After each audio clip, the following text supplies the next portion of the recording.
Hutan Kalimantan bukan sekedar hamparan pepohonan tropis. Ia adalah dunia yang berbeda, lebat, gelap, begitu sunyi, hingga deru napas sendiri terasa asing.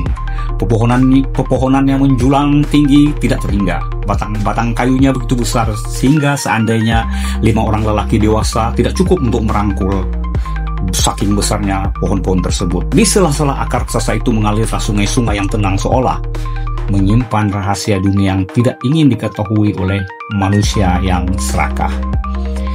Tapi sebelum saya lanjutkan cerita ini, saya ingin disclaimer dulu ya guys. Dan saya merasa perlu memverifikasi bahwa kisah ini saya dapatkan dari nenek saya yang orang asli Kalimantan, dan lalu kisah ini selalu menjadi pikiran bukan tentang benar atau tidaknya kisah ini ya, atau bahkan bagaimana kelewatannya manusia bisa kawin dengan hewan, tapi ini adalah tentang bagaimana sebuah kebijakan yang jujur dan berani dari orang-orang tua zaman dulu yang telah mengeksplorasi kearifan berpikir dari nenek moyang kita terhadap segala kemungkinan realita kehidupan. Tapi Anda boleh percaya atau tidak, karena ini hanya sebuah legenda urban ya. Saya juga tidak dapat mengkonfirmasi sumber lain selain dari sumber cerita dongeng sebelum tidur di waktu saya kecil. Oke, dan mari kita lanjutkan ceritanya. Di suatu masa yang terlupakan waktu, seorang laki-laki muda dari sebuah kampung kecil menyusuri salah satu sungai itu di Kalimantan dengan perahu kayunya. Ia berniat mencari rutan dan hasil hutan seperti biasanya.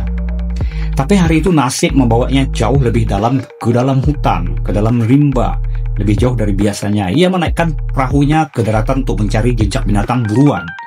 Tapi kabut turun cepat, suara burung pun menghilang. Lelaki itu tersesat. Ia berjalan berhari-hari, dan hutan berubah menjadi seperti labirin.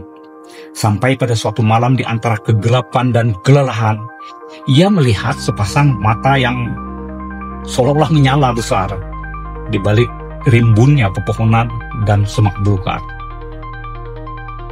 Sebelum sempat melarikan diri dan sebelum sempat ia ketakutan, ia disergap oleh sosok besar dan kuat, seekor orangutan betina yang membawa tubuhnya begitu cepat, begitu lincah, naik ke atas sebuah pohon raksasa yang seakan-akan tingginya mencapai langit.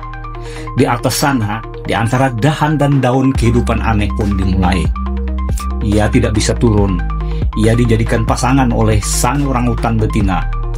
Hari pun berganti minggu, minggu pun berganti bulan, hingga lahirlah seorang anak. Hasil dari ikatan yang tidak diminta. Namun lelaki itu tidak pernah berhenti berpikir, bagaimana cara turun, bagaimana cara kembali ke dunia manusia. Setiap hari ia mengumpulkan serat, kulit kayu, apapun yang bisa ia jadikan tali. Ia sambung dan ia sambung.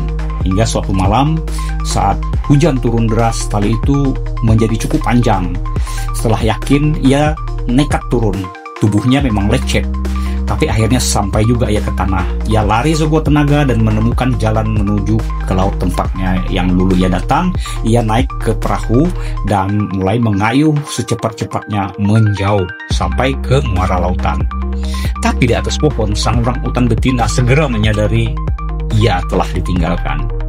Dengan murka dan luka hati, ia mengambil anaknya yang sedang tidur dan berlari menembus hutan menuju ke pantai.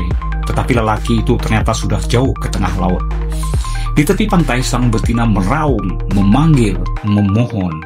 Lalu, dalam tangis putus asa, ia mencabik dan meremukkan tubuh anaknya sendiri. Kisah ini bukan dongeng belaka ya, kalau menurut saya, dalam artian tradisional ya. Di Kalimantan, cerita ini dipercaya sebagai sebuah urban legend. Beberapa penduduk bahkan meyakini bahwa anak-anak separuh manusia, separuh orangutan benar-benar pernah ada, makhluk perantara antara manusia dan rimba. Tidak sedikit yang percaya bahwa pohon tempat peristiwa ini terjadi masih berdiri, tersembunyi jauh di dalam rimba.